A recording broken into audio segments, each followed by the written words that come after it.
हित व्हावे मनासी, दौडा दंभ मानसी, अलभ्य लाभ येईल हाती, शरण जावे पंढरीनाथा.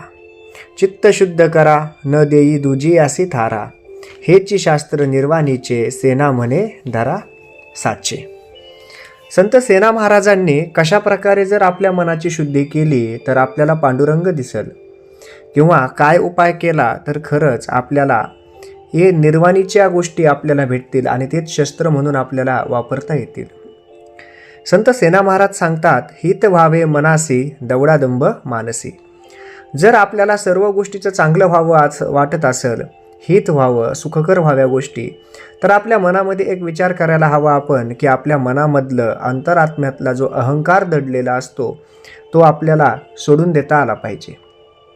जो आपल्या मनातला दंभ असतो त्याला दवडा म्हटलेलं आहे. म्हणजेच काय तर तो दंभ म्हणजेच अहंकार सोडून द्या, तरच आपलं हित आहे आणि आपल्या मनाचं शुद्धीकरण त्याच्यानंच होईल. अलभ्य लाभ येईल हाता, शरण जावे पंढरीनाथा. जे काही आपण आयुष्यामध्ये धडपड करत असतो गोष्टी मिळवण्यासाठी, परंतु त्या गोष्टींच्याही पलीकडं जाऊन जर पाहिलं तर अशा अनेक गोष्टी असतात की ज्या आपल्याला माहीतही नसतात. आणि जर आपल्याला त्या गोष्टींचा थांगपत्ता लावला की ज्या भौतिक सुखाच्याही पलीकडे आहेत, तर आपल्याला ह्या भौतिक सुखामध्ये असलेल्या गोष्टींमध्ये रस राहणार नाही. म्हणून सेना महाराज म्हणतात की अशा प्रकारे आपल्या अलभ्य लाभ होईल, आपल्याला चांगलाच लाभ आपल्या हातामध्ये येणार आहे. त्यासाठी काय करावं लागेल आपल्याला, तर आपल्याला पंढरीनाथाला शरण जावं लागेल. जेव्हा आपण सर्वस्व अर्पून पंढरीनाथाला शरण जाऊ तेव्हा आपल्याला अलभ्य असा लाभ होईल. म्हणजेच काय तर या जीवनाचं खरं गुपित समजेल. आपण का जगतो, का काम करतो, काम करून काय मिळतं, पैसा कमवून काय मिळणार आहे. शेवटी एक सर्वच गोष्टीचा आपण एक सुखासाठीचा आनंदाचा क्षण शोधत असतो. हाच क्षण आपल्याला कधी मिळेल तर जेव्हा आपण शरण पंढरीनाथाला जाऊ तेव्हा मिळेल. चित्त शुद्ध करा, न देई दुजियासी थारा. आपलं चित्त हे शुद्ध असलं पाहिजे, अंतःकरण निर्मळ साफ स्वच्छ असलं पाहिजे.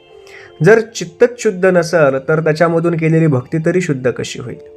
म्हणून चित्त शुद्ध करा, न देई दुजियासी थारा. या मनामध्ये वाईट गोष्टींना थारा देऊ नकात. आपल्या कर्मामध्ये वाईट कर्मांना साथ देऊ नकात. आपले कर्म चांगले ठेवा, प्रामाणिकपणाची कास धरा, तरच आपल्याला पंढरीनाथ मिळेल. हेची शास्त्र निर्वाणीचे, सेना म्हणे धरा साचे. तर अशा प्रकारचं हे जे शस्त्र आहे हेच निर्वाणीचं शस्त्र आहे. कोणतं शस्त्र तर आपल्या मनामध्ये वाईट विचारांना थारा देऊ नकात आणि चांगलं कार्य करा. आणि ह्याचाच जर आपण सोबत ठेवली, अशीच जर आपण सचोटी ठेवली तर निश्चितपणे आपल्याला पांडुरंग भेटल्याशिवाय राहणार नाही.